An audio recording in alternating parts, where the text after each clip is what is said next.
afternoon, and good morning, good afternoon, and if coming home from working a long 9 to 5, hope you're having a great one as we bring to you another edition of BodySlamNet's Talktagon with myself, Rami, and the GOAT, Max. Hey, Max had himself a great weekend. I cannot wait to get right how to into wear the that. green But hat, little yeah, foreshadow exactly. action. Dubs. You know what I mean? Like dubs all the way, my guy. Like my goodness, what a weekend it was. The UFC travel to Qatar. I believe this was the first time ever that they did it in the promotion's history.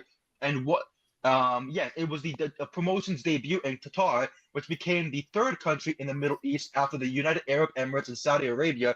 There were initially rumors that the first event in the country would take place on May 17 for UFC's Gilbert Burns versus Michael Morales, but that card was moved to the Apex in Las Vegas due to unknown reasons. We don't know. Maybe they didn't want to see Michael Morales actually kill a guy in front of all the Qatar crowd. This event featured a lightweight bout between Arman Tsarukyan, who should have been in the title picture quite some time Yeah, ago, girl, against Dan Hooker, damn who's back been injury. so crazy. Dan Hooker has been so crazy good.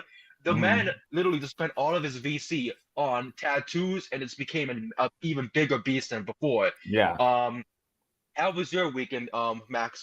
it was fantastic, bro. We had a great UFC card that really lived up to the hype. It was a good fight night. They definitely stacked the card for the first ever event in Qatar, and all those fighters really showed out, even the guys on the prelims, especially, honestly. And it was just a great weekend all around. Had some boxing, had Benavidez, Bam Rodriguez, and Devin Haney, even got a knockdown. I was like, what is going on? I feel So, so bad because I had no idea Devin Haney was even fighting. Really, yeah. there was so much going on in that day because, of course, the morning time it was the UFC Qatar card. So I woke up at I woke up at 6 in the Yeah. morning, and I'm like, okay, the card's supposed to be on, and it was like, oh no, it won't start for another hour. I was like, fuck, I'm awake. You're Why? like, I already woke up for this shit. I already woke up for this shit, man. Like, come on. And then, of course, we got the Formula One race in Las Vegas, which, oh my God, like just so much great tension, so much, greatness in that. Max Verstappen trying to stay alive, which he did.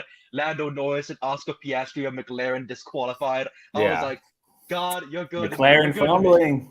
Like McLaren, oh my goodness. So it's like this is just tough. This is So, gonna be great so weekend, freaking bro. tough. There's so much good sports shit going down. So And much. Like it was we like, did damn, we didn't can't even have keep up. baseball. We don't have baseball anymore. The Dodgers won the World Series. You know what I mean? Let's I fucking can't, go.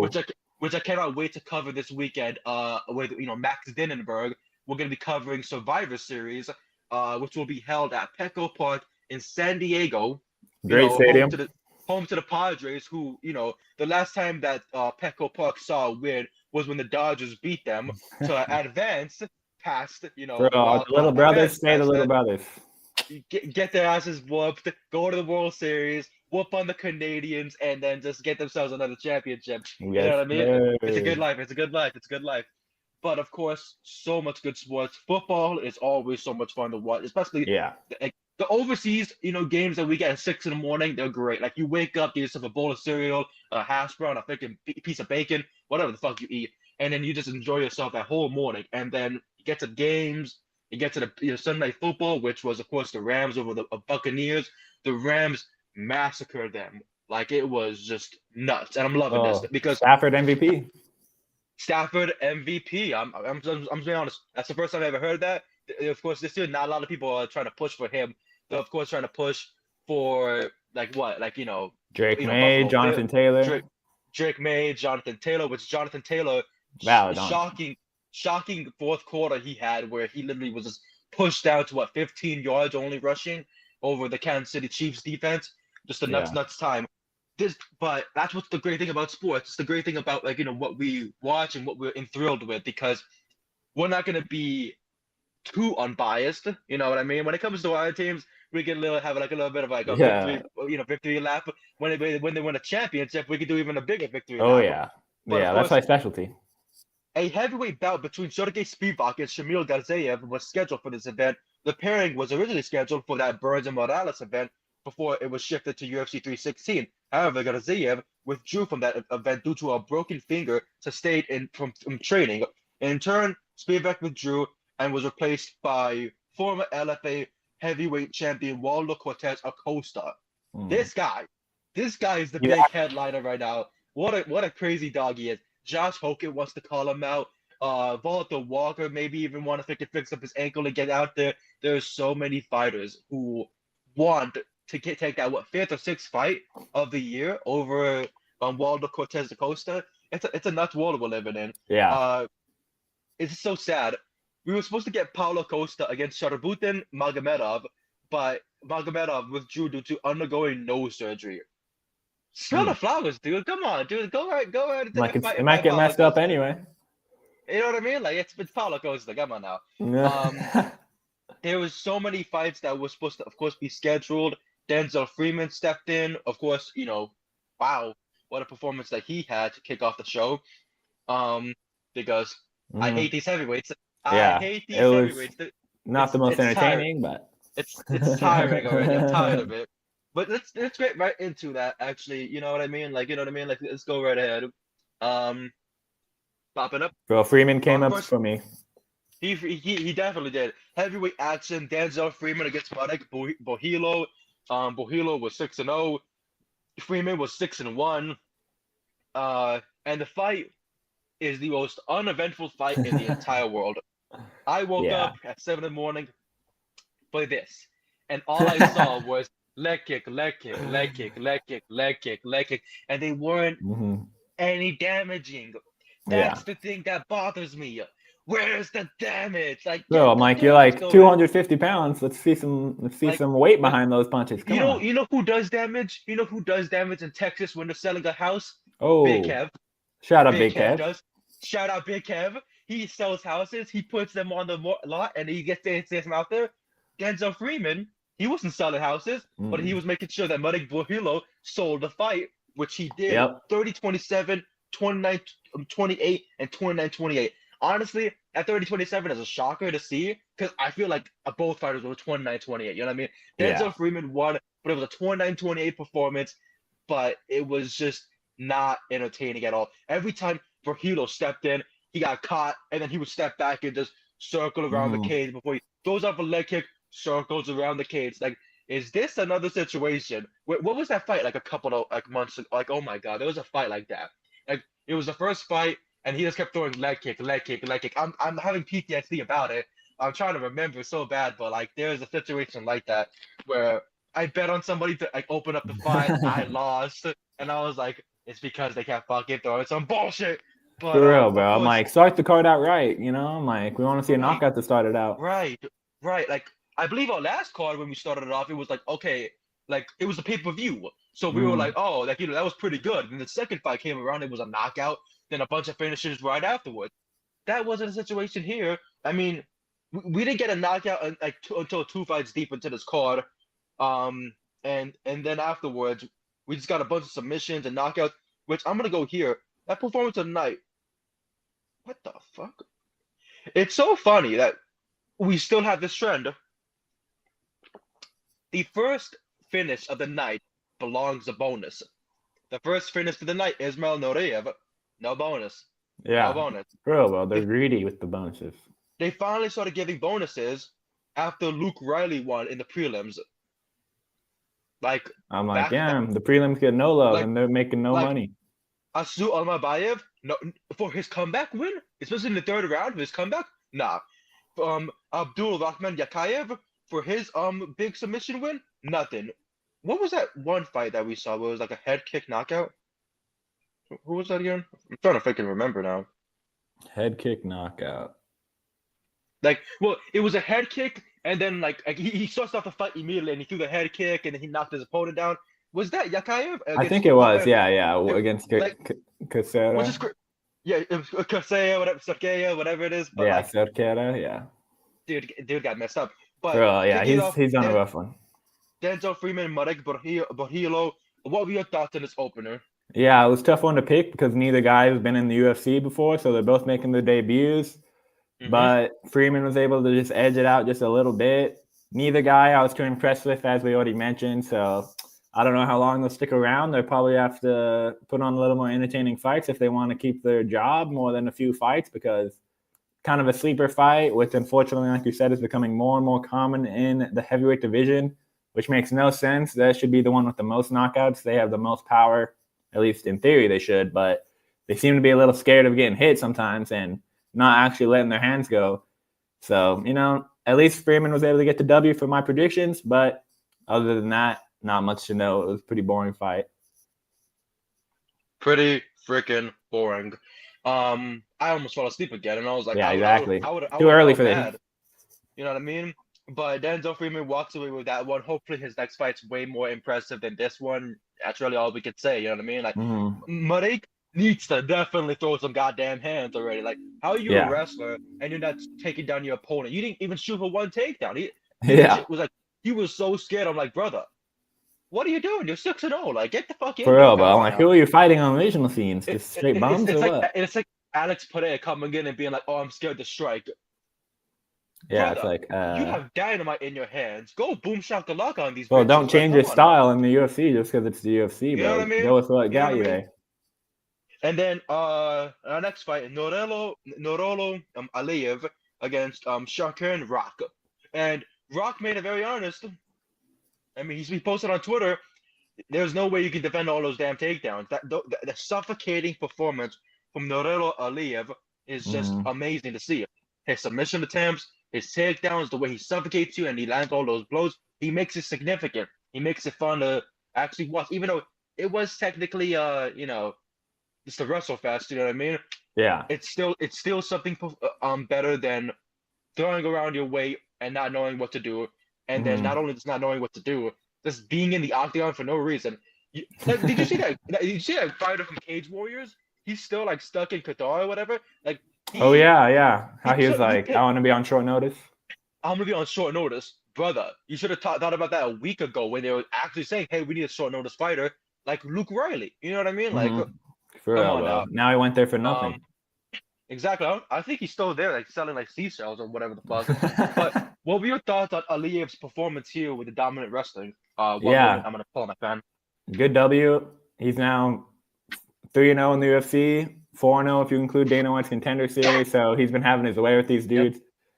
Yep. Shamrock did his best, but this wasn't enough. Like you said, kept it honest. Hey, yes sir. Almost time for that turkey, guys. We have one more day, and then it's turkey time. I'm hyped for that. Good turkey eats, day good and eats. Football. Hell yeah, brother. Facts, dude. Ravens, go Ravens, taking down the Bengals. We got this. But I agree. Exactly. But Aliyev is, really, really fun prospect in terms of his activity, where he's kind of like one of those fighters where he's always pressuring you, always making you work. So he's going to be fun to watch. We'll see. They're probably going to need to throw him a step up because he's just kind of having his way with these guys lately. Shamrock did his best, but it wasn't enough. So I'm interested to see, are they going to push him up really far after this, or are they going to kind of just give him similar guys to who he's been facing, let him keep doing what he's doing? He's a young fighter. I think, his birthday's in a couple of weeks. He's going to turn 25, so he's a young fighter. Plenty of time to go, so they don't have to rush him. But I think that he could be rushed with his skill levels. But one way to find out, we'll see what the matchmakers do next. I completely agree. The matchmakers are going to have their hands full, especially after this card, and especially with the new year coming, because everybody's going to be wanting to fight on that Paramount card and the Paramount, streams and everything, because you're going to be earning a lot more money, a lot more bonuses. I cannot wait for that update. I believe we're not going to get that update until maybe after Christmas, maybe after New Year's Eve, where the UFC will be like, okay, here's how the bonuses will work now. Here's how the new contract setups will work. Maybe that. I'm giving, I think, too much hope to Dana White, but I'm really hoping that they do pull through, because there's so many bonuses. But like 50K, that's not, dude. You're $1 billion organization. You know what I mean? There's no way that people should be earning only 50K. Got to get them 200K, 300K, 500K.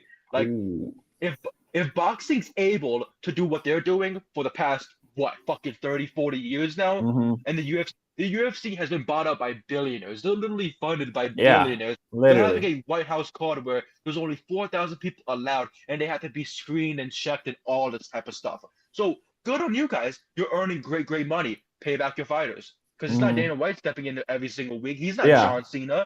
He's not Undertaker. He's not Triple H. He's not going out there on a 365-day schedule and fighting. He's not like Walter Cortez Acosta, Alex Pereira. He's not like Randy Couture was, or Tito Ortiz, or Chuck Liddell, any of these guys, where they're literally doing their best to push past the injuries, fight again, fight again, fight again, fight again. Dana just says, yeah, that fight was really boring. I just don't understand it. Yeah. Your guy just fought 6 times in that year, and you're gonna say that 6 fight was boring? Maybe because he's putting out his whole all into that 2026 or 2025 year, Mm-hmm. and then all of a sudden we're like, I don't know. Maybe it's because of this. Maybe it's because I Yeah. would root for this fighter over that fighter. No, dude. Well, Stop pitting the fans against the fighters, and start paying the fighters what they yeah. rightfully deserve. Yeah, did you see that interview? He was like, Dana was saying the UFC is not a job, it's not a career, it's an opportunity to become famous. I'm like, what, bro? I'm like, what are the fuck Famous you talking how? about, bro? Like famous how, motherfucker? For Come real, on, bro. man. I'm Like, like, no y'all are offense, shit but at promoting them. All you do is fucking meme fucking content and Nina drama interviews. It's just like, no disrespect to Nina, but I'm like, bro, these fight fans no want to see actual disrespect at all. promotions. But what happened to journalists? What happened to Yeah, actually yeah. having journalists in the press conference and the post-fight conferences asking questions? Like all these fighters or all these journalists like Harry Mack and Dylan Rush and Ben DeBane Davis and so many Dylan Napoleon and Charlie Quinn, all these guys, they travel. They go there. They sacrifice so much to be able to be in that room and ask questions. Bellator had no problem with it. PFL had no problem with it. All these other promotions, these regional places in California, New Jersey, New York, anywhere around the world, Texas, they all had no problem. But the UFC is like, wow, you're a journalist, not in our parts. Bro, You have to be not enough bootlicking. you have to be a prize media fighter. Like, what is that supposed to fucking mean? I Yeah, have to it's go total take leg bullshit. locks from Marab Dawala and let him help my leg? Like, I'm Yeah, not letting that happen, brother. For I'm real, not the right bro. price. Dana's just starting to piss me off more and more with that shit, bro. I'm like, the fuck are you talking about? He's saying, oh, once they get money, they lose their drive. I'm like, bro, what are you talking about? And he mentions Khabib. I'm like, bro, Khabib's father died. I mean, yeah, father died. I don't think it had to do with the money. I'm like, what the fuck are you talking about, bro? So, yeah, Dana be on one, bro. He's just getting more. As he gets richer, he's becoming more and more out of touch, bro. I'm like, he used to actually like the fights. Now it's just now he could care less and cares more about blackjack and fucking power slap than actually making sure the UFC and the fighters are taken care of. So hopefully one day he'll be gone, but we'll see about that. We will see about that. Truly, I have a feeling he'll be around until he's like fucking 90. To be honest with you, I wouldn't put it past that. Really, I wouldn't put it past. He'll probably try to pull a Vincent Kennedy man. Yeah. Try to get as far as he can before some lawsuit comes out and says that he did something wrong. Because really, with all these billionaires and all these people, like they're like, oh yeah, I love the sport so much. I'm so passionate about it. Lawsuit, like, oh okay, thanks dog. Like, thanks so much for being so loyal and great to the sport. Our next fight was, by the way, if we go back to, of course, the pick'em, you're now about to be 3-0, which my dog. But Ismail Nureyev fought Ryan Loder or Louder, whatever it is. My apologies to him. But of course, he got knocked out in 1 minute and 26 seconds. Very, very quick, very swift. Ismail Nureyev, just what a monster it was. I legit laid back for like a second, and I sat up. I was like, all right, good stretch, knockout. I'm like, okay, I could probably lay back down for a little bit more. Like, just my goodness. Just an absolute beast. An absolute. He's Austrian and Moroccan. Like, what a crazy mix to get. You know what I mean? Like, last fight, he didn't have the best cardio. He lost to Jun Young Park. But prior to that, Bruno Silva he took out in his UFC debut. It took him a little bit to like get back into the heat of things because he was at Brave Championship fighting. He lost his last 2 fights there. Then he defeated Tahir Hadbi by submission guillotine. He beat Bruno Silva. He lost to Jun Young Park. And they're like, all right, man. Basically, it's now or never. If you don't impress here, then they're not gonna really want to give you that phone call again to take on another fight. Yep. He came in there and he showed balls because he took him out with a big knockout, and it was beautiful. What were your thoughts on Nordayev's big knockout win? Nasty KO. Absolutely slept him. And it's tough for Loder. He came off winning the Ultimate Fighter competition, and ever since he's been 0-2. So it's been a rough one. Both of them first round knockouts. So I don't know. Maybe it's showing that the Ultimate Fighter is becoming less and less, prestigious because a lot of the times these winners lately don't go too far, but sometimes they do. So I still fuck with it. But man, it's crazy to see. You can win all those fights in the Ultimate Fighter, then you come onto the big leagues, and it's a whole different ballgame. And Nurmagomedov is nasty, dude. And 29 years old, plenty left in the tank. I'm interested to see if he keeps improving because, like you said, he's had a little bit of up and down in the UFC, but he's going to have a lot of momentum after that win. A lot more fans looking at him because anytime you sleep someone like that, people are going to remember you. And I'm definitely going to be on the lookout for his next fight. Probably will have to pick him again after he did us right with this one. But yeah, what a performance. Floater, I don't know. Maybe the UFC is a step too high for him. He's 34 years old, a little bit old to be, getting knocked out like that back to back and not really having any UFC success as of yet. So we'll see what they do with him. But yeah, as for Nurmagomedov, great performance. Great performance indeed. Our next fight, Alexandre Topuria against Beksa Americano. I saw a comment from our, the OG host, the GOAT, Brady. He said that Alexandre Topuria was never going to be like his brother. He is a hashtag not him. Oh. But yeah, and I was like, dog, are you smoking dick? I guess I agreed with my pick, so I can't say anything. I doubted him. Yeah, but here's the thing too. I want to say, Bekzat Almakan, his last loss before Topuria was to Umar Nurmagomedov. After that, he knocked out Brad Katona this past May, and then he waited, which was shocking. Like Brad Katona fought this past May. I totally forgot. Like it felt like such a long year for the UFC that I'm just like, I'm shocked. But he loses to Topuria, which we're gonna be honest. Bekzat has some crazy power. The second he touches your chin, you're gonna go down. And there was many instances in this fight between Topuria and him where Topuria did so well with the fluidity and the velocity and the volume that you have to have when you're going against a pure power puncher who can take you down. Topuria got the takedown. Topuria worked the cardio, and he was doing good for himself. First round, I'd say it could have gone to Bekzat. Then round 2 and round 3, Alexandre Topuria, guaranteed right there. Big Kev, you know what I mean? Like, sorry, I just saw a message saying Big Kev. So immediately popped like, yeah. If you know, you know. Big Kev, baby. But Topuria worked him, you know what I mean? He did a great job of surviving, of staying in there and just, shooting for the fences and trying to get himself some good shots. And it was a great time. It was a great time. So Alexandre Topuria, gets himself another win in the UFC.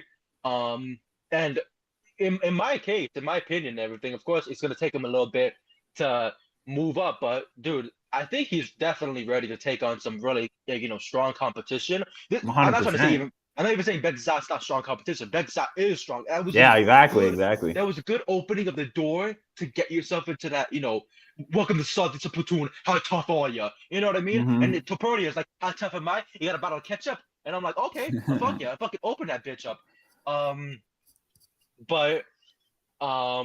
Yeah. So I keep seeing messages. And I'm like, what the fuck is going on?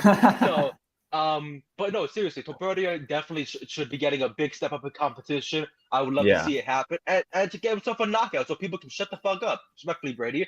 So I can be able to say, hey, Topuria freaking got it. Because when we have to compare brothers every time, it's crazy because it's like, oh, Gabriel Bonfim is him. Ismael Bonfim is not him. I can understand that case nowadays. Or like, because you couldn't really do that with Nate and Nick Diaz. Nate and Nick Diaz, the first 3 fights in the UFC were all guillotine submissions. Like, they literally killed everybody in their path. So it's like, they're the most immaculate brothers to have. Yeah. And then you have now the Topuria brothers. So they're on the come up. Especially, Ilya's obviously already on the top. What were your thoughts on Alexandre's win this past weekend? Yeah, I was rocking with Bekzat. I was feeling good about that pick. I was like, Topuria hasn't been tested yet. I'm like, Bekzat's already been in there with Umar. Went the distance, but lost. But I was still impressed with his resilience and how he was able to go all 5 rounds with Umar. And then he obviously had that crazy knockout of Brad Katona, which I believe was the first time Katona's been knocked out. So I'm like, this dude has some crazy power. But the Topuria brothers, I mean, what can you say, dude? These guys just have such crispy boxing, or just seem to be prepared for anything that happens in there. And Topuria was just controlling the fight most of the time, going forward, applying the pressure. Bekzat did his best and took some mean shots from Topuria, but he was able to stay in the fight. At one point, I thought maybe it was about to be over, but thankfully Bekzat was able to, hold off, but ultimately lost the decision. So he's going to have to bounce back from that one. But as for Topuria, yeah, dude, at this point, just throw him to the wolves, give him a ranked opponent, because Bekzat is pretty much one of the best unranked guys you can fight against. Yeah. It's exactly so good. So, I feel like he could probably take on most guys in the lower end of the rankings, because he's just so calculated, so good. Maybe a little less power, maybe Brady's on or something. But or maybe Bekzat just has a chin, Then look at Gabriel, like, I'm feeling you, dog. But yeah, he seems massive for that division. So I think that it's going to be good for him. I think he's actually more massive than his brother. Have you seen how his brother looks lately? Yeah. Yeah, dude, look at that shit. Little stubby legs. Look at little stubby. What's up with that? What's up with that? Well, it looks like DC. That was great. Have you seen his brother? Boom. For a little guy, it's true, but the little bit strong. You know what I'm saying? So exactly. Gotta watch out for him. That 27 minutes into this thing, I gotta clip that now. So I'm gonna tag him, and he's gonna tag me. You're dead. Like, okay, I'm gone. But it's like, don't talk about my stubby legs. Topuria takes the big win there. Of course, his brother Alexandre Topuria. We will see more of him hopefully soon. Maybe we could even see him next month. I freaking don't know. You know what I mean? Because anything could happen with those final Apex cards. Apex is strong, man. Apex is everything. But so they love saving money on those Apex cards. Like, we won't give them to the fighters, but we'll just throw them in a little warehouse that we own, so don't have to pay. He's like, you want a bonus? You can stay at the freaking Apex. That's the bonus, baby. Well, dude, like the Performance Center is the bonus, guys. That's part of your pay. Abdul Rahman Yakayev fought Rafael Sofkeya and beat him in 33 seconds. Fight starts off, head kick immediately. Was trying to pound on him and everything. Got the back, choked him out. Fight over. 33 seconds. I was brother, that was awesome. Holy shit. Really, not much to talk about. The only thing we really do is book him for the next month. Next month, go right ahead. Book him for one of those cards. He's at freaking light heavyweight. John Jones, you're in danger. You know what I mean? This guy is coming. But other than that, really, there's nothing really to talk about. He deserves a bonus. He's a badass, and I can't wait to see him fight next. 100%. Next fight, it's a very good conversation to have, but it's also a sad one because I feel for Alex Perez. Alex Perez went from fighting for the championship to barely getting any wins whatsoever. Yeah. He fights Asu Almabayev, who he was fucking up. Yeah, he was low-key winning for real. 2 rounds straight. He was messing him up with the leg kicks, with the wrestling, with the striking, everything. Legit, I was like, fuck, I made the wrong pick here. Asu's gonna freaking lose. Yep, and that's what I was thinking too. The second or third round starts, 22 seconds in, locked in the guillotine, jumped into it. I don't like when they say standing guillotine, because how are you standing? You're not using your freaking feet to have a base on the ground. That's not no standing. That's a flying guillotine, and wrecking your opponent's neck. Asu Almabayev gets that flying guillotine, chokes out Alex Perez, and does not earn himself a bonus. What more do you have to do? Really, I cannot wait for the day. So the last one didn't get a bonus either. I'm like, a 30-second KO doesn't get you a bonus. A crazy comeback finish. Crazy comeback finish. Luke Riley's debut. I'm very, very happy for Luke Riley. He deserves it. You know what I mean? Brother to Austin Riley, the superstar. Not really, but you know what I mean? You get here a 30-second knockout. Then you get a 22-second third round submission to get a comeback victory. Yeah, after losing, They're like, calm down. You want money? We're supposed to pay you? This is prize fighting, man. The prize is being in here. This is an opportunity to become famous. This is an opportunity, man. Although, this is what you belong in. You can't have any sponsors on the shorts, but this is an opportunity. Come on, Jimmy Jones. Go get a sandwich. What the fuck? But what you thought Asu Almabayev's big comeback victory with that submission? Yeah, what a comeback, dude. I was, like you were saying, Alex was looking on point early, was able to control the fight up until that point, but once Sasu got that choke locked in, it was all but over. He has a tight squeeze, and Alex just could not escape it. Had to tap out. Smart man. Otherwise, he probably would have fallen down, and that could have been bad. It would have And been bad. it's tough for Alex, man. He's only had a one win in his last 6 fights, so he's always making it competitive. But you got to get wins. That's the name of the game. So I'm not exactly too sure if he's gonna be around in the UFC much longer, but he's been a fun fighter while he has been around. Had some really bad luck, always having canceled fights over and over again. That one stretch where he was literally getting canceled every single fight. So, it's unfortunate for him, but for Asu, that's another name he could add to his resume. And he's definitely one of the more exciting guys in that division, showing his resilience, able to come back, get that finish. So I think that he'll be up in the rankings, and we'll see who they match him up with next. There's lots of fun matchups. So, I wonder if he's going to be, in the top 10, top 5 conversation in terms of matchups. We'll see what they do with him, because I think that he's definitely a really, really good fighter, just has to maybe not get pieced up early on, but if you're able to make that comeback, he is the number then 7 ranked. He is the number 7 ranked. Alex Perez was the number 11 ranked. So a win right now, making a 3-fight win streak. I believe he goes over Manel Cape. Manel Cape did have to recently pull out of this fight, so I feel like you lose your ranking after that. You know what I mean? A little bit of like that'd be a rematch. That'd be a rematch where Cape got him that first time. So shit, that'd be crazy. And then get the revenge. Tatsuya Taira, he's supposed to be fighting Brandon Moreno at the next pay-per-view, which is gonna be freaking tough. Like, holy crap! Like Taira, after when he did the Hung Sung Park, I was like, I'm gonna pick Park here, and then he got pieced up in like 2 rounds. I was like I think that was the one that you picked. Yeah. You picked Taira to win, and I was like, damn, that fucked up. So I'm high on Taira. He's a beast. Exactly, and Brandon Moreno, he's a massive legend. What, a 3-time flyweight champion? Like, we never heard of that before, but he freaking did it. So I'm very excited to see, of course, how this flyweight division ends up, because Amir Albazi, he lost to Brandon Moreno. He's currently out with an undisclosed injury. Brandon Royval, he is supposed to fight Manel Cape. They're saying for the UFC on ESPN 73 card on December 13th. Yes. That's the headliner. Oh my God. Like, okay. Wow. Okay, so Manel Cape has not pulled out. He's actually fighting. He'll be fighting Brandon Royval on December 13th at the UFC Apex, home to the UFC Apex, land of the UFC Apex. But yeah, everyone's favorite warehouse. Everyone's favorite warehouse. You know what I mean?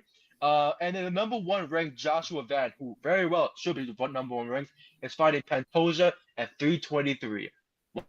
Wow. Let's go. Like, can anyone stop Pantoja, bro? I mean, right? He legit said he had to retract his statement, but I still believe he's truly heavy on his statement of, I'm gonna finish Joshua Van in the first round by submission. Like the last time we saw a submission win in the first round for the flyweight championship, I don't know if you remember, Nilson Figueiredo over Alex Perez. Yep. That was nasty. And that was the same night with Brandon Moreno. He won in the co-main event, and then they set up a month later Moreno versus Figueiredo, which set up the whole trilogy later on that year. The quadrilogy, right? That shit was crazy. Like it was like 4 freaking fights in a row. I'm like, brother, please give me a break. Like, golly. Then Pantoja came up and was like, nah, this is my division. Yeah, Pantoja came up and was like, I'm gonna kill everybody. And Pantoja was someone who I believe lost at one point, but he was not anymore, man. Not anymore. Bro, he's like, I'm different now, bro. It's my division. As soon as he freaking started embracing that, cannibal nickname, you really can't stop him. Our next fight, we went against each other here. Nicholas Dalby, 41 years old, against Sagid. I don't know how to pronounce that last name. My apologies, brother. Gakmayev, maybe? That's a lot of syllables. It is. We'll just go Sagi. Dalby won. Just let's go. In Dalby, we trust, and I trust, I should say. Yeah, because I did not trust him at all. It was a split decision, but even then, it was not a split decision whatsoever. I think that they got the right call here with Dalby winning, and just a good performance from him. Really good wrestling. Good lots of control on the cage. at 41 years old, he legit and I love what they were telling say again. They're like, dude, you're gassed out. The fuck's going on? And Darby's like, I'm hungry, dude. I want Yeah, he's more. like, I I'm want this perfectly third round, fine. and I'm gonna kill somebody. So props to Nicholas Darby. You know what I mean? Like he got himself a great one. Good victory, of course. What were your thoughts on him winning here? Of course, your pick. Yeah, dude, I'll take it. It was definitely. I thought it was somewhat close because neither guy was doing too crazy, but Dalby was definitely controlling the fight more so I was happy to see him get the W. I remember texting you. I was like, okay, it might come down to that first round. You're like, Dalby won every round. I'm like, okay, I like that. I was like, I like that. Okay. Like I was like, I'm not gonna feed myself some bullshit and it'd be like, oh come on, like fucking throw my computer and Robbery everything. for real. So Robbery. How we'll could take you? it. Dalby, the 41-year-old wonder, bro, the ageless wonder. He's one of those dudes where when I pick against him, he always gets a win. So had to rock with And him. and they kept showing his knockout where he lost to Dan Hooker. They kept showing it over and over in that main event package. I'm like, Darby won. You know what I mean? Like, remove that video for now and everything, but Darby won, dog. Like, come For on real, now. though. He's a really fun fighter, and 41 years old is just crazy. So Yeah, he seems like yeah. he's just You don't look it. whatever he's on, he needs to tell the world because he's in great shape for his age and pretty much for any age. Honestly, he was able I to think it's just beat a being really big up Danish. and You know what comer. I mean? Yeah, A Danish man looking like that, I can't blame him. You know what I mean? Like those, anyone overseas and everything, they always look so freaking like strong, so young, so lenient. I'm like, brother, what's in your blood? Freaking like for kangaroo real. blood? Like, come Yeah. on now. So got But the upset W against a really tough fighter. Gives him only his third very ever tough loss. fighter. So No really one impressive. expected this to happen. Like legit, everyone's like, Dolby's gonna lose immediately, and you're like, I don't Everyone think except for so. me. Let's Mm. go. Shout out to Dolby, bro. Kept my streak going here.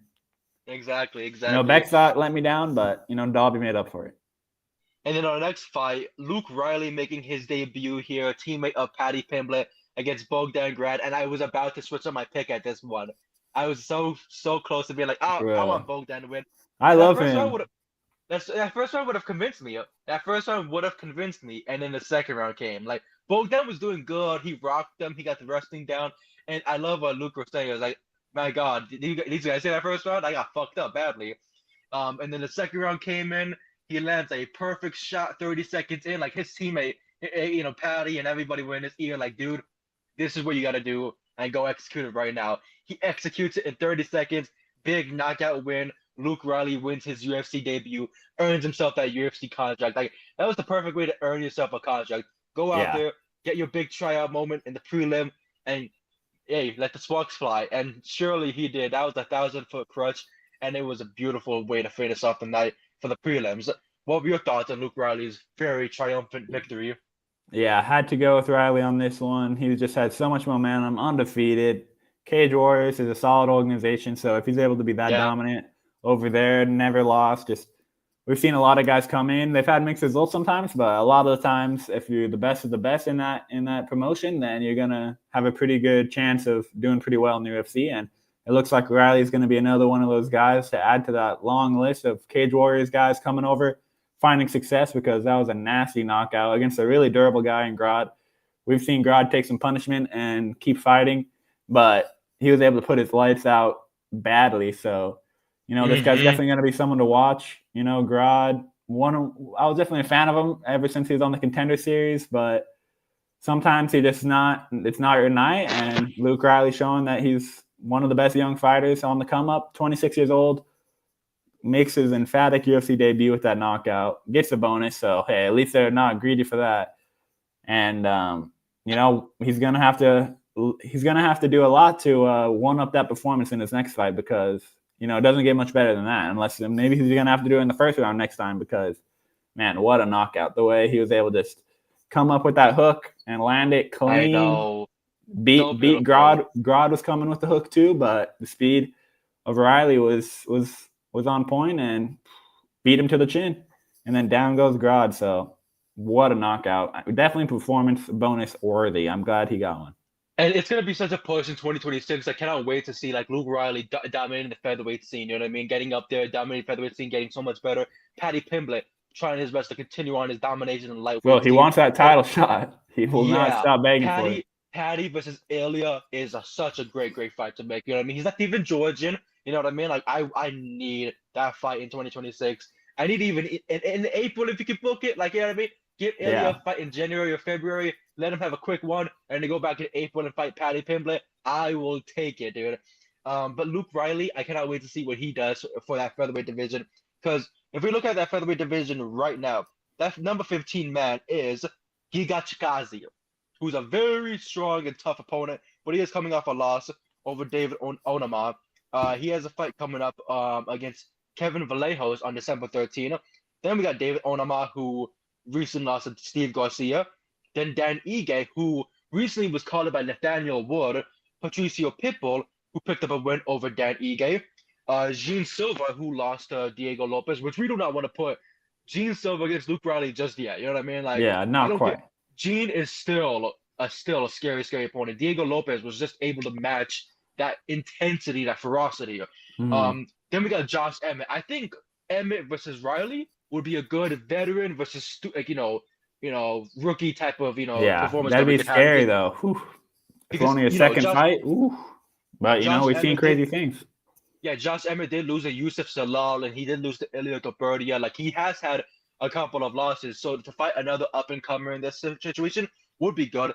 Brian Ortega is not somebody I would put him against just yet. Steve Garcia just picked up a big win. Yusuf Salal is on an 8-fight win streak. He is, like, far ahead of everything right now, so, you know what I mean? Arnold Allen, he's not really – he's still overcoming his injuries. He recently just, touted. Aljamain Sterling is waiting for his next opponent. Lerone Murphy is waiting for a title shot. Yair Rodriguez waiting for a title shot, which he's only on a 1-fight win streak. I feel like Yair maybe needs one more fight at this point now because, you beat Pitbull, right? He beat Pitbull. You beat Pitbull. I think that, honestly, Yair Rodriguez versus Aljamain Sterling would be a great headliner because you got the fast, swift kicks of Yair. You got the fast, swift kicks of Aljamain, but the wrestling as well. It's same thing. Yair has wrestling. I don't care what anybody says. He's got some good wrestling. He's got some great ways to handle the fight. He handled Pitbull very well. But then you got that Diego Lopez who's still trying to keep himself up. In my opinion, I would like to see Diego Lopez fight Movsar Evloev. I don't know if that's a fight that everybody else wants to see, but I feel like fighting the wrestling with a massive striker who can still go to the ground like Diego Lopez did against Gene Silva, I think that would be very, very fun to see. Out of the top 5, I want to ask you, Sterling, Murphy, Rodriguez, Lopez, and Evloev. Who deserves a title shot next? Ooh, tough one, man. I don't know. Yeah. It's tough to say. Honestly, I want to say Lopez, but I'm like, he just fought for the title, so. Exactly. It's tough to say. Probably I'd say Yair, but I don't know. We've already seen that matchup as well, so I'm like, fuck it, throw in Lerone because he hasn't fought Volk. He's on a 9-fight win streak, and Evloev's on a 19-fight win streak. They say, even though, is he? I think so. Yeah, he's undefeated. Yeah, 19-0. Who did Dan Hooker beat? It wasn't Evloev, was it? I'm thinking of somebody else. Am I? Gamrot. Gamrot. Such similar names for me. So, Mateus, Movsar. I get them. Like, I see them. I'm like, okay, so they're both dominant in the top 3. It feels like it's the same person at this point. And I don't mean to be disrespectful or as people will try to say, oh, like he's sorting out the R card, like you're racist. I'm not doing any of that type of stuff. Like, calm down. I'm a Palestinian. How could I? But anyways, we go on from the prelims, which of course you dominated, my man. Look at that. Hey, well, we both had a good one though. And went 6-2. I could have gone better if I would have went with and of course Darby. We should have trusted the 40-year-old. The 41-year-old. But then we head into the main card. And look at all that green. Look at all that green. How to wear that hat, though. Come on now. Come on. The last time is now. Like, my goodness. And you're picking up all that I gold. will take it. I still have a long way to go to catch with Rami's percentage-wise. Rami still has, almost 7% up on me. So 68%. I just got back into my man. Let's go. So fucking Rami, even when I have a good card, he also has a great one, too. So I'm never able to fucking catch up thanks to this guy over here. But one day, guys. One day. But, hey, at least I'll be able to beat him. At least I was able to beat him. Not by 1-2. We got 2 up on him. That's even more rare. So we'll take it. I know, right? Like I was like, holy shit, a 13-1 card is just And I didn't do nuts. any bets on it. I should have done a fucking parlay, 12-leg parlay. Fucking been able to fucking buy some tickets to the Apex. You travel all the way there. Like, yeah, I'm here for the Apex. Are you sure? Yeah, Apex. Like, you want to go to In-N-Out? Like, I'd rather spend all that money on In-N-Out Burger. My God. But of course, we head into the opener, which they didn't want to talk about. And they kept it as a prelim until they finally got pushed into making it a main card opener. Kyoji Horiguchi against Sergey Olenbekov. Sergey Olenbekov, he's the same guy that fucking fought Conor McGregor when Khabib beat him. Like, I believe so. Like, this is the same freaking guy that got suspended. Hopped in the cage and fucking started throwing hands. Is it? Hold on, let me go see you. That would be funny. Yeah. Tagir, man, he's older than I fucking thought, but 34. I know, brother. Like, holy shit. At 34 years old, and you got pieced up by Kyoji Horiguchi, who is the GOAT. I don't care what anybody says. Kyoji Horiguchi was that guy growing up and everything. Like, my goodness, there was so many moments where I was like, why isn't he fighting for the title? And then he fought for the title. And hold on. Yeah, he fought for the title. He got submitted April 25th, 2015, a day after my 15th birthday. Yeah, like, that's fucking crazy, bro. The longevity. But prior to that, when he made his UFC debut, he defeated Dustin Pay by knockout, Daryl Montaigne, Jean Delos Reyes, and Lucas Garnett. A lot of names that no one will ever recognize. He loses to Demetrius Johnson. He beats Chico Kemes. He beats Neil Siri, and he beats Ali Bakhtaev. But who Ali Bakhtaev?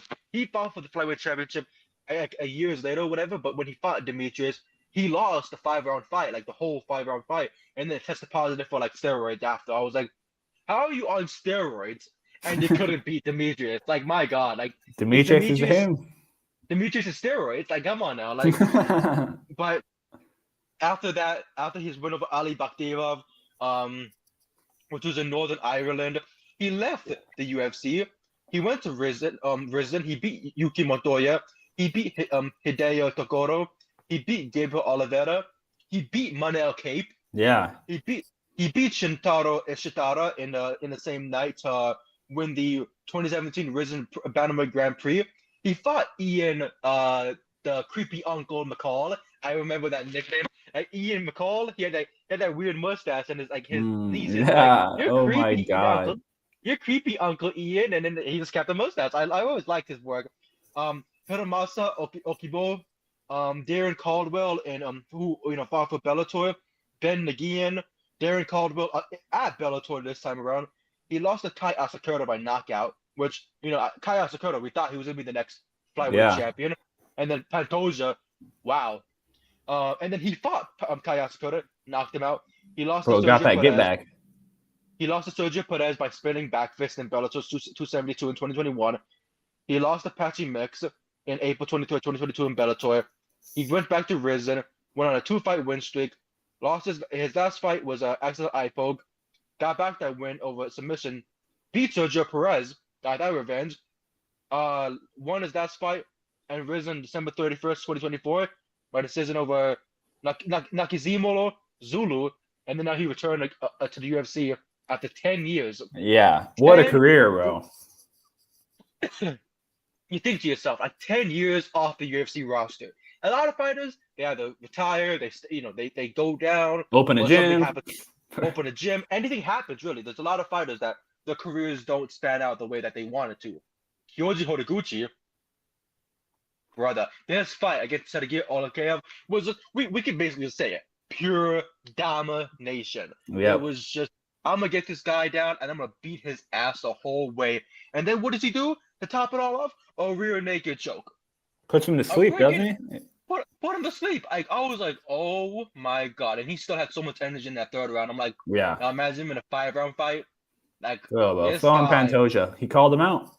I know. I'm like, oh my God. Like, please, God. Like, if we could get, like, Now, if the UFC was crazy enough, they'd book Higoji Horiguchi against Taya Sakura in that trilogy in the UFC. But That would be crazy. That's the thing too. I don't want to put Taya Sakura in that predicament because Yeah. he loses, he's cut. That's it. He's gone. I don't think after losing to Tim Elliott the way that he did, I was like, brother, like that's just not good at all. And I'm not trying to diss on Tim Elliott, but Tim Elliott's basically on his way out. He's holding up the door, oh, Bro, it's guys, can you Unk, leave for it? real. Legit, my God. But wow, what were your thoughts on Kyoji Horiguchi opening up this card and getting himself that big win? Yeah, dude, like you said, pure dominance from as long as it started, and Tagir has just never really been able to put it all together, man. It's like he has had a lot of hype, training with Khabib, but he hasn't really lived up to it. And Kyoji, showed him who's boss and was the first man to ever submit him. People forget. So about Kyoji's been him. I don't know. I don't know what. Hold on. Who? Which one of us?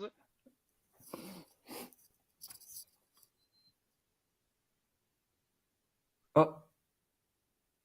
Zero viewers. Bro hates us. Brother, we have 200 viewers. Get on our level, dumbass. Come on now. My goodness. Bro wants us to hit the gym. We're on our way, bro. We'll live stream the gym sesh. Oh yeah, we're gonna do that. Episode 50. The Rocky montage, and I'm like, ding, ding. And then we did the punch before it goes to the credits. You'll never know, guys. You'll never know. But for real, bro, Tagir, unfortunately, I don't think he's ever going to be in that top of the division. Anytime he gets momentum, he loses a fight. So yeah, Kyoji is a tough matchup, obviously, but Kyoji just showed him who's boss and was able to put him to sleep with that shit. So give Kyoji Pantoja. Fuck it. We need to see Pantoja challenge, even though they're teammates. That'd be crazy to see. They'll be willing to put that to the side and see who's the best of the best, and that's what the sport's all about. Finding out who's the best. And I think those two are definitely one of the. I mean, at this point, it's Pantoja, but I imagine the story would be of Kyoji coming back 10 years out of the UFC, comes back, gets the submission, fights for the title, and wins it, man. They'd have to make a movie about that shit. I would love that so fucking much. I need that to happen. Make my dreams come true. Come on, Hall Oates. But our next fight was heavyweight action. Waldo Cortez Acosta, who, my God, he just had a crazy year. He's accepting all these fights. He almost lost to Ante Delija because of that whole knockout, but then it was eye and then he came back and knocked him out and said, "I want another fight," and they gave him another fight. It's crazy too. An eye poke from him, and I'm not trying to pit anybody against anybody, but an eye poke he wins by knockout, and then he fights the next month. When are we gonna get Aspinall fighting, dude? Come on. Well, apparently he's fucking blind now. Now he's Disney. Can he fight at UFC 323? I would have thought that card because no offense here, I'm gonna say this in the most honest way. Pantoja and Van is a main event fight, but they're listed at the co-main event slot. Then there's Murad Dvalishvili and Peter Yan, who's at the main event slot. But in my opinion, I don't think anyone's gonna want to see another 20 takedown fight and then be complaining afterwards oh, Murad is just too dominant. What if Peter knocks him out? Oh, he's doing too much. Now hear me out.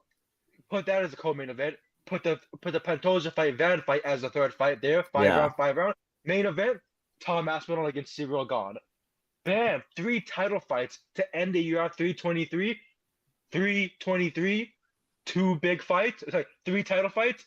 2 big rivalries. 3 big title fights. I like it. Dyslexic here, but I think it's good. I think Tom's too blind though. That's the issue, bro. I think he's gonna be out for a little bit, bro. He's seems to really be affected by that eye poke, bro. Waldo's just built different. I'll step up. I'll do it. The eye poke doesn't affect Waldo, bro. Hey Dana, I'm ready. So throwing Rami. Hey Dana, I'm good. Submit field gone in 5 seconds. Easy money. Hops on the back. Punch him in the crotch. Get him in the choke. Poke his eye. John Jones style. How do you like that? Right there. Boop, boop, boop. But Waldo Cortez Acosta, I don't think there's really much to say except for I want to see another fight. Yeah. He's rising so much, and I think if he wins in December, Give him brother, a title give him fight. a title. Fuck it. Give him a title. Exactly, that's what I'm saying. Give him a title fight because when I look at the UFC heavyweight rankings, Waldo Cortez Acosta is top 5. Curtis Blades is above him. Sergey Pavlovich, Alexander Volkov, and Cyril Gane. Cyril Gane is coming off the no contest. Volkov win. Pavlovich win over Cortez Acosta, which is crazy. Like, he fought Cortez Acosta and he won, and he hasn't fought since. In my opinion, let's book a rematch. You know what I mean? Pavlovich, Cortez Acosta in December, because the last time they fought each other was, what was it? August of this year. Yeah. Oh my God, really? When Johnny Walker fought Zangfella and then won off of that weird ass, like, I don't even know how I forgot how he won, but he won in the second round. And Brian Ortega fainted in a hotel and then still had to fight, that Aljamain was Sterling. fucking I'm like, crazy. it's crazy how the sport runs. They're like, oh, but hey, it's prize fighting. You got to take the opportunity to become famous. Yeah, before I die. Not like but- there's a fucking card every weekend or anything. Right? But Cortez Acosta picks up a big win there. All I really want to say is that I want to see him fight next month more than anything, and I think it would be awesome. Any comments that you want to make about this? Yeah, I mean, hate to see Gaziv go down like that, fan favorite, but, Cortez Acosta is just him right now. And, he's really using the whole eye poke thing to his advantage where he's bringing out the eye patch after, putting it on Bisping, giving us good post-fight press conferences. So I definitely think that he's a star in the making if he's able to keep this up. He was a little bit up and down, not too, had a lot of decisions, but now he's starting to finish dudes and he's getting better on the mic. So I think that, if this dude keeps this up, before we know it, he'll be in like a top contender fight and then fucking throw him into the title, especially if Tom is really not going to be fighting for a while. Like, fuck it, dude. Give him an interim title belt. Fuck it. Because it's like he lost to Pavlovich, but Pavlovich also lost to Tom as well. So, I want to see some new blood. Mm-hmm. I need to see new blood. I need to see some freaking like true blood right there, or Dexter even. But of course, I cannot wait to see what happens next, really, because this heavy division, it's not stacked, and that's why Waldo Cortez Acosta is making it very interesting. I saw that Josh Hockett, he wanted to fight Cortez Acosta. That fight happened, and Cortez Acosta loses. I'm just gonna give up on UFC. Yeah, cancel the show. That's a little bit of a step up. We are fucked. So Joe's jumping from some fucking scrub to a top 5. I don't know if that's how it works though. Exactly. Our next fight was Mirbek Orbay against Jack Hermanson, and that fight ended in 2 minutes and 46 seconds after Orbay landed that big blow to knock out Hermanson and put him down. There's really, I don't really know what else to say besides, freaking, that's a big ass welterweight. You know what I mean? That's a big boy. Orbay, is he even ranked? He's not even ranked at all. Is Jack Hermanson even ranked? He's not even ranked at all either. This was like basically just a put these two together and see what happens out of it. And Orbay definitely picked up a massive win here. My God, like the things that we've been seeing from him in the past couple of months has been crazy because he loses to Mateusz Rebecki.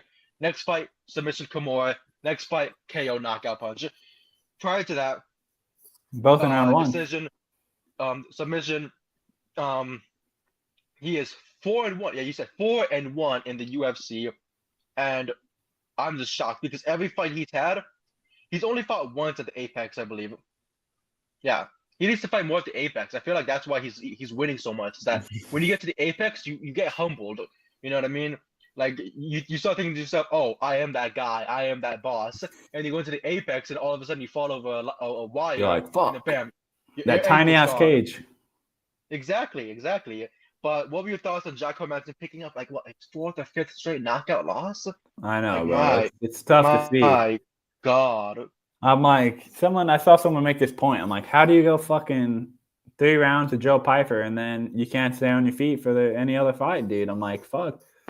It's tough to see because, Jack has been around for so long, always fighting anyone and any time, really. So he's had a great career, but unfortunately, it looks like it might be getting around that time where he just can't take the shots he used to be able to take. I mean, that one shot that Allby landed was like on the ear. So I'm like, I see why it affects the bounce. But I'm like, Bo is out cold. And I'm like, that wasn't even like that flush. Like fuck, dude. He's 37 years old, and his last 2 fights have been just very devastating knockouts from Autobay and Gregory Rodriguez.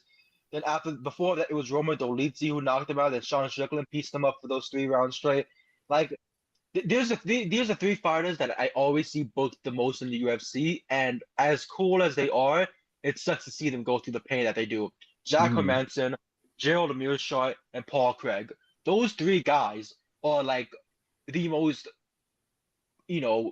put on guys of, hey, you need to fight this guy, and you need to fight this guy, you need to fight this guy, and it's always them fighting like the most top-notch guys: Gregory Rodriguez, Autobay, Joe Piper, Dolidze, Sean Strickland, Juan Vittori. Like, they're like, oh, we need to take a loss and we need to build up this guy every single time. You know what I mean? Like your name every chance to get.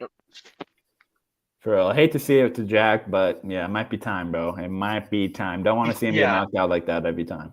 And he moved down a weight class, had no difference. So I don't know. Maybe go back to middleweight, but I don't know, dude. They hit hard at middleweight and welterweight. You heard about Sean Brady?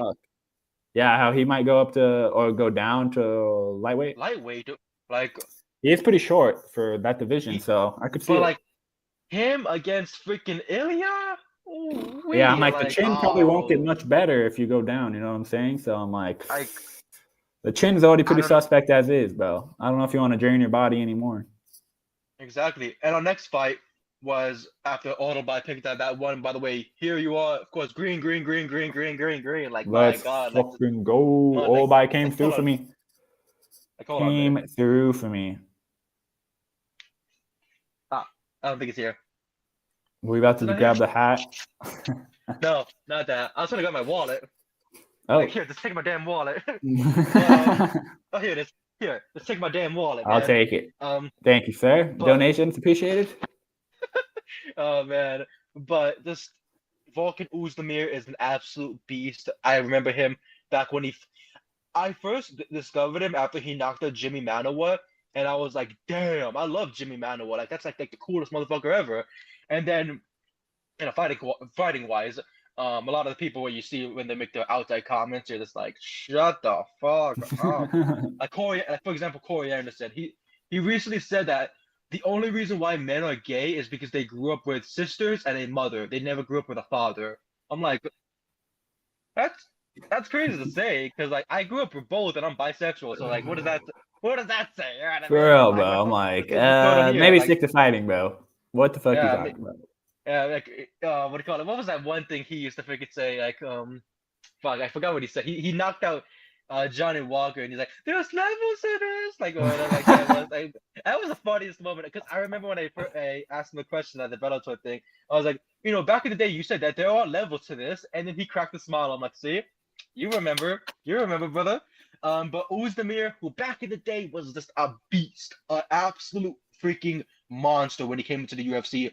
Nicknamed No Time, he went on to defeat Ovian St. Preux, Misha Shurkanov, what a crazy name, the freaking throwback, Jimmy Manuwa, and then he fought at UFC 220 in Boston at the TD Garden against Daniel Cormier, lost by TKO with the crucifix.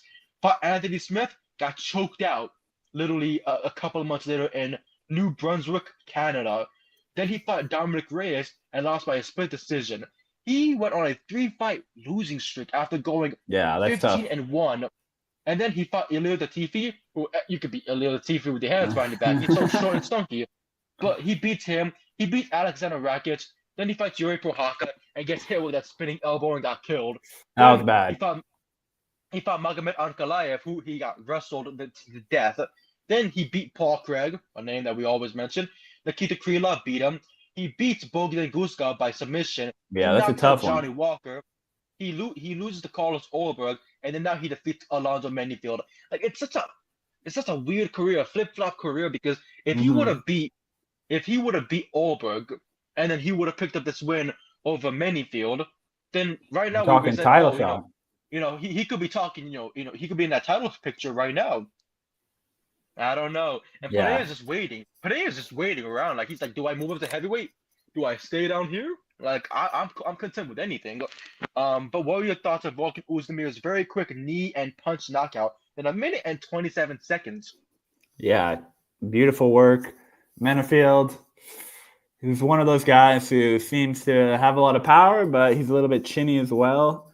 And, sometimes the fight IQ I question, especially that Olberg fight where he like charged him and gets knocked out instantly in the first round. But he's one of those dudes where he'll beat those up and comers that aren't quite, top 15 worthy. But once he actually starts fighting these other ranked guys, then, the levels start to get shown, and he more often than not loses.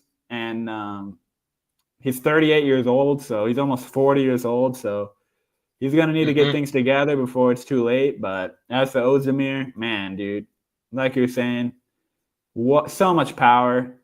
Always in entertaining fights. He's going to try his very hardest to knock someone out every single time. And he was really patient in this fight, but also ruthless at the same time, where he wasn't going to overextend himself. But once he saw the writing on the wall, he saw that Menifield was hurt. He's like, all right, I'm going for it. And absolutely unleashes on him. And yeah, Menifield stood no chance at that point after those knees were landing and then all those punches. He stayed up as long as he could, but it was inevitable he was going down. So yeah, Menifield, for his fourth career knockout, and it seems to be that's how he loses. He's either going to win or he's going to get knocked out. So, and it's a tough matchup when you're facing Volkan. So, Yeah, I'm happy for exactly. Volkan, and like you're saying, who knows what can happen with that power? Maybe he goes on a crazy streak, and next thing we know, he's fighting for the title. Who knows, bro? You never know. The craziest What things was will so happen. crazy too? What was so crazy too is that in the middle of the fight, I don't know if you saw this, like 20 seconds in when he first got that good first punch, he punched his face. He punched his own face with two freaking fists, like, and he was like, well, and he got so pissed off and started throwing all these heavy blows. I'm like, and I told my little brother before the fight, I'm like, I was like mimicking Volkan's style. I'm like, watch, he's gonna go for that, punch and then go for the knee with the left knee. And my little brother was like, I was like, okay, and then he saw it. He looked at me. I'm like, brother, I watched it. I watched this guy freaking 24/7. I used to freaking watch him so much when he had that big streak going on, and then when he went downhill, he still used the same tactics. So it's like that straight jab and the knee, it's that crazy power that he has in both sides of his body. So you're gonna have a bad time if you allow him to do that. Carlos Oberg got lucky, but Alonzo Menifield was just another victim. In the words of Cypress Hill. Of course, next fight after Uzdemir picked up that big win there. If we go to our bonuses, it goes Luke Riley, George Horiguchi, Waldo Cortez Acosta, and then the last one will be for the main event. Like, wow, they're like, which understandable, but they're like Vulcan. No time for a bonus. First round KO. No time for a bonus for you. Like, you know what I mean? Like, yeah. Wow, like, don't fucking use my name against me. Like, it's just so whack. I don't get it, bro. I'm like, there'll be so many great knockouts, and they'll be like, nah, we'll give the same amount of bonuses as some card with no knockouts. I'm like, bro. Wow. Right. Representing Big Kev because I lost and Bilal Muhammad suffered another loss to a very, very wide contender. And I'm just so sad. Just so sad. Use Bilal Muhammad. Remember the name. Remember the wrestling. Like, yeah, please. Why don't you remember how to take the guy down? Like, stop fighting and striking with these guys. Even if you land a good shot, don't wrestle. What were your thoughts on this fight before I go into my crying tirade? Yeah, it was a tough one for me to pick because I'm really high on Bilal, but I think that with Machado training with Oliveira and all those guys down in Brazil, he's really worked on his takedown defense, and he's just really leveled up ever since he's moved down there, I feel like. And, Bilal is making it close. He, using the Canelo hands, his signature Canelo hands, but he wasn't mixing it up, not getting any takedowns. Gary was stuffing him, but, it's like you got to do what you got to do. It's like, your style is your style. Don't try to change it just because fans be clowning you. So I feel like he kind of started focusing a little too much on the striking after, he was getting clowned on for being boring, even though he's always throwing hands. But it's a tough matchup. Ian Gary's so lanky and rangy and really ruthless with those kicks, going on those oblique kicks on the knee, man. I'm like, oh, that looks like it hurts. But one thing I will say, I wish this was a 5-round fight. I feel like that could have benefited for both guys because I was like, fuck, dude, this is only a 3-rounder. Whenever it was in the third round, I was low-key thinking it was a 5-rounder. The whole week, I'm like, can they change it to 5 rounds already? Like, really? Like, not a single person in the Middle East would be like, oh, 3 rounds fight for Bilal Muhammad, who just came in, who was a fucking Palestinian. We'll just take 3 rounds. Like, no, dude. Yeah, and this is like could be a title eliminator, so make it 5. You heard it. The second they heard Dami Fastani, of course, the Palestinian anthem, they was singing it to the fucking rooftop, screaming it out the lungs. Bilal Muhammad crying his eyes out. Like, you know what I mean? Like, as much as I love it so much and everything, and as much as I love this matchup, it needed to be 5 rounds. Yeah, really did. I agree, bro. Because it could have gotten really going, I'm like, both guys have fought in 5 rounds before. This is a potential title eliminator. I'm like, bro, just give them the 5 rounds and, let them truly see what it'd be like in a championship situation where I feel like they should do that more often with these top 5 matchups because I want to see these guys really separate. Yeah, it builds 100%. You know what I mean? Because like they always say in like all like the old UFC video games and all the old UFC fights, 3 rounds is for fighters, 5 rounds is for warriors. 5 rounds separates the champions from the other fighters. It separates the big contenders and the big challengers from the people that you just see on the prelims, and it's the truth. It's the truth. You see someone in the prelims so many times, you're like, okay, hell yeah. Then when they finally get that main event, a 5-rounder, maybe it's a fight night or it's a championship fight, or if it's a co-main, like a special one, they go out there and either they, do great or they do terrible. And that's the test you need. It's not like, oh, we're not going to ever put you in a 5-round fight because we don't trust you. You have to trust the fighter at some point. You know what I mean? Even if he has even if it's freaking Claudio Porelles, if you remember that name, he has zero cardio. He has 0 striking. He only has ground game. But if you're gonna put him out there for a 5-round fight and he's on his big streak, put him right out there. If he loses, he loses. That's how that's life. You know what I mean? Frank Sinatra, baby. But like, so good on Ian Machado Gary for doing the fighting style that he needed to do. But in my opinion, I honestly, I would set up Shavkat Rakhmonov versus Ian Gary one more time. Set up that rematch. That title shot is close. I don't know who's gonna get it. In my opinion, I feel like Michael Morales earned it. You know what I mean? I'm not mad at that. Once Dana White said Brady versus Morales get the title fight, we didn't see any other fight, in the welterweight picture say, oh, you're gonna get a title fight, you're gonna get a title fight too, you're gonna get a title fight. No, it was just Morales and Brady. Morales killed him, so Morales is next in line for the championship. Yeah, I agree. He also recently talked shit about Ian Machado Gary, calling him a bitch, calling him a pussy, all sorts of names. And Ian Gary says, "Oh, I'm just stuck in your head. It's because I'm locked up in your head and everything like that." Like, you're too much like Connor, buddy. Ian does like to talk, that's for sure. He likes to talk a lot, and he does back it up. But also, it's like the Jack Della Maddalena situation with Ian Gary. Like, you fought Bilal, but you didn't fight Bilal, who was in his true game plan. And you won, so it's good for you.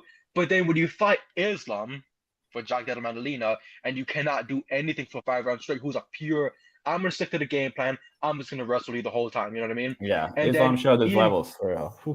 Ian Gary, let's say, fights, Islam, they're like, oh, Ian's going to stuff him. It's Islam, who's literally fought against Volkanovski, who's literally fought against Oliveira, who's literally trains with Khabib 24/7. You're going to tell me that guy can't take down Ian Gary? Immediately, they're going to put a picture on a dummy of Conor McGregor or Ian Gary and just keep taking it down over and over and over again until they're done with the training session after 12 hours. And they'll be like, all right, I'm ready for fight, brother. Like, that's it. But I know I said Ian Gary deserves the next shot, but then I remember that Morales literally earned that next shot. So I'm like, Ian Gary against Shavkat Rakhmonov, because Shavkat did say the next 2 options I want are either title fight, which he's earned, or a final contender fight. Final contender fight, rematch it with Ian Gary. You know what I mean? Like, that's the perfect way to settle that bloody feud and settle that rivalry and say, okay, now he earned the title shot. Because if Ian Gary wins here, then that takes away Shavkat Rakhmonov's title fight by a huge margin. From being undefeated to losing to Gary, who earned himself a title shot after all these like big wins. I feel like that is definitely the fight Yeah, to make. 100%. It's like Shavkat would be next in line if he could actually get in the octagon, but I'm like, at this Yeah, point, he he hasn't hasn't. fought in a year, so I'm like, it's gonna be tough to get thrown into a title fight when you haven't fought in over a year. So I don't know. Yeah, that's definitely a crazy division. I probably do lean Morales. So maybe we see Gary versus Shavkat, throwing Buckley maybe. I mean Buckley Usman. somebody Buckley was somebody that was so good at building himself up, and then Kamaru came back, suffocated him. And I thought we were gonna get Kamaru versus Sean Brady, but then Sean Brady said, "I'm thinking about moving down." I'm like, Yeah. fuck it, So yeah, there's lots of good contenders, bro. Usman, because really, Buckley, Gary, oh my Morales, god, Cortez. I'm even getting hyped off of a potential Kamaru versus Ian Gary fighter. Like, you Yeah, know what I mean? Like that wrestling that we saw from Kamaru, how he sucked and elbows galore. Like, give it to us. Like, we've seen, for real, bro. Kamaru take down long, lanky fighters like Leon Edwards. So he can Hmm. definitely take down a long, lanky fighter like Ian Gary. So Yeah, I think we gotta definitely get like a bulletin board and like put it to Dana White and say, get these fights booked. for real, But bro. Yeah, I'm like, some people are I saying guess Usman should get the title shot, but I'm like, I don't know about that. But he does not deserve a yet. big name, so I'm like, One more I feel fight, like and he Gary could definitely be deserves it. that big name for him. Yeah. Next fight, Arman Tsarukyan against Dan Hooker. Arman headbutted Dan Hooker at the freaking weigh-ins. Yeah, They he were was very fucking tripping. they were so freaking heavy heading into this, like so like, big rivalry. They get into it, and my God, does Arman Tsarukyan have himself a great performance. This pure domination. Dan Hooker Yeah, was looking a little bit good, and then Arman Tsarukyan just went guns blazing crazy, truly earned himself that next shot in a way against Ilya Topuria. You know what I mean? Like yeah. really, I like mean, no other option, but I'm like Patty, but not really. I'm like Armin is the we look guy. at Arman is literally that guy. Five-fight win streak. Charles Oliveira's on a one fight. Holloway's on a one fight. Gaethje's on a one fight. Paddy Pimblett on a 9 fight. But Paddy's in that top five. So I feel like if Paddy fights Oliveira or he fights Gaethje, which I think will be the two fights to make, it will be good. But Gaethje's so scared to take another fight. He's I just know, saying, bro. I want a title fight. I want a title fight so I can just retire already. Brother, that's not how it works here. They can't just keep giving you things because your manager's Ali Abdelaziz. Like Yeah, it doesn't like Islam, it's understandable because he's so freaking dominant and everything. We've seen like we yeah, look at Islam's on a 16-fight win streak. Like there's levels to this, brother. Like come yeah. on now. I know. I'm like, you beat Fiziev, who you already beat before. So I'm like, does that really title Yeah. shot worthy? I don't know. It's not like the Ian Gary and Shavkat situation where you're earning a title fight and after a crazy fight and then you two are still dominating the scene. Gaethje, you got put down by Max Holloway, So and you're on a then 1-fight win streak. yeah, you're barely winning fights. It's like Kamaru. I'm trying to say Kamaru earns the next title fight. Where? Yeah, I'm like 1-fight winning streak doesn't get it, guys. I'm sorry. Yeah. If anything, I'm just freaking seeing red now. You know what I mean? Like I can't see nothing. I can't do these fights anymore. But that's what Arman Tsarukyan was saying. He was seeing red. He was very much ready to kill Dan Hooker, and he definitely did. Picking up Yeah, that big win by arm triangle, which I thought it wasn't locked in fully, and then he just squeezed the bicep and the freaking forearm, and he was just going crazy on that hold. And then because you know, a full arm triangle is when you're on the side control of the person's body and you're strangling them. He was still locked up and everything, but because the body pressure and because of everything that he was holding, I love having this freaking doing like that all the time. And because he's doing that, yeah, it's killing him, man. It's like grabbing a baseball bat and like snapping it back without breaking your arm, but you're putting in all that pressure to snap it right in half. But Arman Tsarukyan definitely deserves the next title fight. But what were your thoughts on, of course, his win over here against Dan Hooker? yeah, man. I was excited to see how he's gonna look. He almost, had that title shot, but then he had his injury, and ever since then, I'm like, Armin's up next if he can get another win. And he was able to do that against Dan Hooker. Hooker had a nice submission at one point, like rear naked choke, but Arman and his fucking freaky ass body able to wiggle on out of that and his crazy ass fucking neck mobility, bro. I'm like, it looks like he's about to snap his neck half the time, but he's fine. And he was able to survive that. And then the next round, man, but his stand up was on point, his ground game was on point. It's like he had Dan Hooker looking all sorts of fucked up. His eye was fucking swollen, his nose was fucked up. he was almost unrecognizable if you couldn't see the tattoos. And man, if he's able to do that against someone as tough as Dan Hooker and really just dominate them bell to bell and finish him with relative ease, honestly, it's like. By the way, I don't know if you were seeing this when they were showing like the pre-fight stuff, like the promo to it. They were showing that Arman Tsarukyan does that neck roll thing in wrestling and everything, how he can spin around with his neck. Every time Dan Hooker tried to get him in a guillotine, he spun out like a freaking spider. I was like, wow, what the fuck? Like, I know. I'm like, this dude is built different. Like, he's like, I guess that's why I hurt his back that one time, but I'm like, right? Like it clearly is working besides that. Exactly. But give him that title shot, bro. I'm like, Arman Tsarukyan wins. You get the perfect card. Arman Gary, Uzdemir auto by Waldo Kimoji Korehuji. My man, nice green hat week. You know, I pull this out when there's lots of green. So you know, I don't quite have the full hat like Rami. It's not winning time. But, you know, the green hat will do. I like it. I fuck with it a lot. That's the perfect hat to have. But you pick up the big win there. My goodness, like I was like, he might win the next card. And then when I saw the perfect card, I was like, oh. So every week I say it, I'm coming for Rami. He's not winning. I finally actually, you know, held my word this time and was able to get an almost perfect card. You know, Tapoya had to spoil it against Bekzot. Couldn't find that chin, but we'll take it, you know. We both have had a one-loss card, so we're actually, I think, tied in terms of the best card. So, you know, one of us is going to get that perfect card, bro. The Pereira fight when he fought Magomed Ankalaev, that was my only perfect card of the year. Like, I was like, oh my God, I actually got all green. So when I see you get all green, I'm like, my man, look at us. Like, we're understanding this. We're understanding this. Like, my God. I understand it now. Now imagine the day that we both get a perfect card. Oh my God. But speaking of, our next card will not be this weekend because it's Thanksgiving weekend. It'll be next weekend. The first week of December, and we get December 6th, a UFC card in the T-Mobile Arena at Paradise, Nevada. I used to get bitched out by my old boss for always saying Paradise, Nevada, but that's the fucking place it is, dumbasses. But our early prelim, which you can watch on ESPN Plus, Disney Plus, and FX, which is always so shocking to see FX, but it's so funny to see Disney Plus because I legit have Disney Plus on. Like, hold on, right freaking now, watching Simpsons, and Homer's sleeping in the penalty box for hockey, like, and hockey today as well.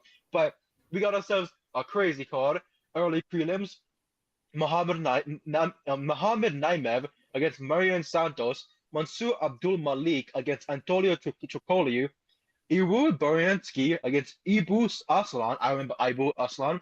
Edson Barboza, the legend, is back. He will be fighting Jalen Turner. The unretired. Yeah, and here's the crazy part. Here's the early prelim, featured early prelim. Bruno Ferreira against Marvin Vittorio. That's how you know it's stacked. Like, whoa, like, holy crap. And then it continues on with the prelim card. Nazim Sadikov against Faris Ziham, which, Karine Silva, she's back, which we didn't get any women's fight in the Middle East because, of course, the Middle Easterns fucking hate women. I love women. I think the queens. But, you know, we got Macy Barber against Karine Silva. And then we got Chris Duncan against Terrence McKinney. That's going to be a good one. And then the featured prelim on ESPN2, ESPN Plus, Disney Plus, and FX. Crazy to get them on all these networks just to get the prelims out. But our featured prelim will be Grant Dawson against Manuel Torres. That should be a fun one. Yeah. Did they not update the card? Bogdan Guskov this fought, right? I don't think so. I think he fought. His last fight, it says, was July, so he hasn't fought in a little bit. Oh, yeah, he fought Nikita Krylov. Who was the one that just fought Luke Riley? I'm just so confused. Did they have the same name or something? Bogdan Grad, yeah. Hey, Grad, yeah. Okay, yeah. Bogdan Guskov, he will be stepping up at light heavyweight against the former champion, Jan Blachowicz. Imagine Grad versus Jan Blachowicz. That's what I'm saying, like, okay. I'm like, what is this matchmaking? Lightweight versus the fucking light heavyweight? Wait a minute. Here's the rest of the main card, and I'm like, wow.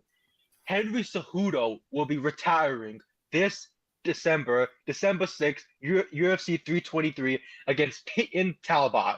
And wow. What a step up for Talbot. So this will be big test. What a step up.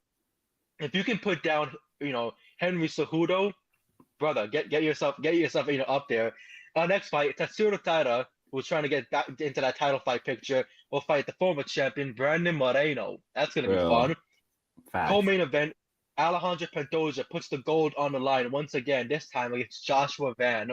And then the main event, Murad Abdulwalic's Relief versus Peter Yan, which I think they should add that Aspinall fight if they're able to, if he can finally see through his eyes, if he can see clearly, that Christian Cage over here, like, close their eyes, you know what I mean? Like, but it would be so much fun. But that card the next weekend is so freaking exciting. Basically, they're giving us like a turkey feast before they make us go back to eating porridge at the UFC Apex. Yeah. So, Like one more good one, yes. Right, exactly. But like, what a card this was, and what a card next week will be. We will not be here next Monday. We will have, the Monday off, Tuesday, Wednesday, Thursday, Friday. Who knows? We'll even do like a little bit of a pre-fight prediction to like, like live it up and everything. For the final pay-per-view, we might have to say, who do you pick? And then the person has to pick. Like final ESPN pay-per-view too. So that's what I'm saying. That's what I'm saying, dog. Like, we finally Paramount, where I don't have to worry a single bit. I can just keep it on Paramount the whole day and just watch the fight. And then it's so funny too, because once the fights are over Saturday night, I go to sleep. I wake up at 6 a.m. What's on? Football. Like, brother, because Paramount's home to CBS, of course. So fucking beautiful. Thank you so much to everybody who tuned in. Of course, we had a massive freaking viewership last time around. We still have a massive viewership here, 300, 400 viewers. That's still great for people to sit down, watch us, be entertained, and be overjoyed by all the crazy and stupid shit that we say, by the appearances from special guests like Big Kev. Yes, and we're trying, our absolute best to kill each other every single time we get to these predictions. And this week I got a freaking knife freaking wound right here from freaking 13-1, baby. 13-1. The only one is a Toperdia. Dude. Fuck. But of course, thank you so much to everybody that tuned in. I, of course, am always your host, Rami Afif. You can find me on my socials at Who Else But Rami, Instagram, Twitter, TikTok, Blue Sky, anywhere really that you get it on. And if you're watching this stream from Facebook, Twitter, or anywhere that you get it on your streams from, thank you so much as always to people who tuned in, and for all the messages I got calling me handsome. Thank you. That really does boost my fucking ego by a huge margin. Like, my God. But Max, my friend, where can they find you at? Follow me on Twitter and X at Combat Convos, and also follow my art account on Instagram at Brawl and Draw. Draw all sorts of MMA and boxing related things. Check it out. It's a good time. And I always love talking fights with Rami, predicting these fights for you guys. One day we'll get that perfect card. I was so fucking close this time. Taporia is now on my hate watch. He's getting knocked out in this next fight. Fuck you for ruining my perfect card, but it's okay. Maybe I'll pick him. Maybe I'll pick him just because. Fuck, dude. He really had to do it to me, bro. Beckstop, it's okay, bro. I forgive you, but Taporia, I do not. So shout out to you guys. Thanks for watching. Y'all heard it here. Thank you so much to everybody that tuned in. I am Rami. That is Max. This is Big Kev. Thank you so much to everybody that tuned in. We love you so much, and we will see you in 2 weeks, about a week and a half or so. December 8th, December 9th, that's when we'll see you at. So, salute, and take care. Have yourself a great turkey day tomorrow. Be safe. Don't do anything stupid. Have great, safe travels. Be good. Eat yourself a good turkey. Have yourself apple pie or pumpkin pie. Enjoy all the football games from 10:30 a.m. Pacific Standard Time, 1:30 p.m. Pacific Standard Time, and 5:30 p.m. Pacific Standard Time.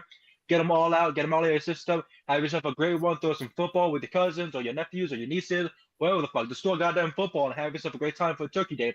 Thank you so much to everybody that tuned in. We will be back in about 2 weeks or so, or whatever. But I, as always, am your host, Rami Afif. That is Max. This is Big Kev again, and we will see you next time.